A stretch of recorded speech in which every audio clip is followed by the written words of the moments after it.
அதிமுக பொதுச் செயலாளர் எடப்பாடி பழனிசாமிக்கு எத்தனை உண்மைகளை சொன்னாலும் பச்சை பொய் பேசும் பழக்கம் மட்டும் மாறப்போவதில்லை என்று அமைச்சர் தங்கம் தென்னரசு காட்டமாக விமர்சித்துள்ளார்.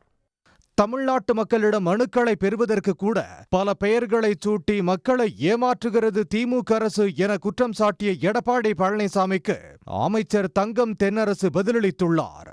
அரசின் சேவைகள் அனைத்து மக்களுக்கு எளிதாக கிடைப்பதற்காக திமுக அரசு எடுத்து வரும் நடவடிக்கைகளைக் கண்டு தூக்கம் இழந்துள்ள பழனிசாமி திமுக அரசின் மீது அவதூறு பரப்புவதற்காக பொய்களை உருட்டி திரட்டி அறிக்கை வெளியிடுகிறார் என தங்கம் தென்னரசு குற்றம் சாட்டியுள்ளார்.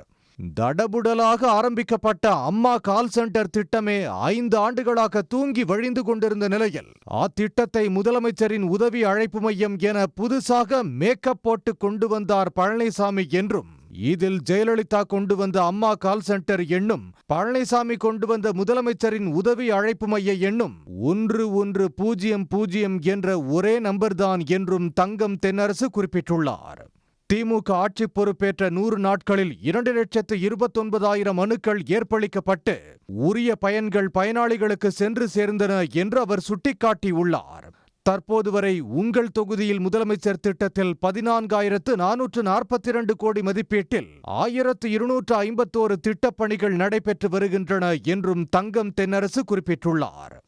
இப்படி தனது ஆட்சியில் சொல்வதற்கு எதுவும் இல்லையே எனும் விரக்தியில் பழனிசாமி வெற்று பொய்களை பேசி அரசியல் செய்யலாம் என பிதற்றுகிறார் என சாடியுள்ள தங்கம் தென்னரசு அவருக்கு எத்தனை உண்மைகளை சொன்னாலும் பச்சை பொய் பேசும் பழக்கம் மட்டும் மாறப்போவதில்லை என விமர்சித்துள்ளார். உடனுக்குடன் செய்திகளை தெரிந்து கொள்ள சன் நியூஸ் பெல் ஐகானை கிளிக் பண்ணுங்க.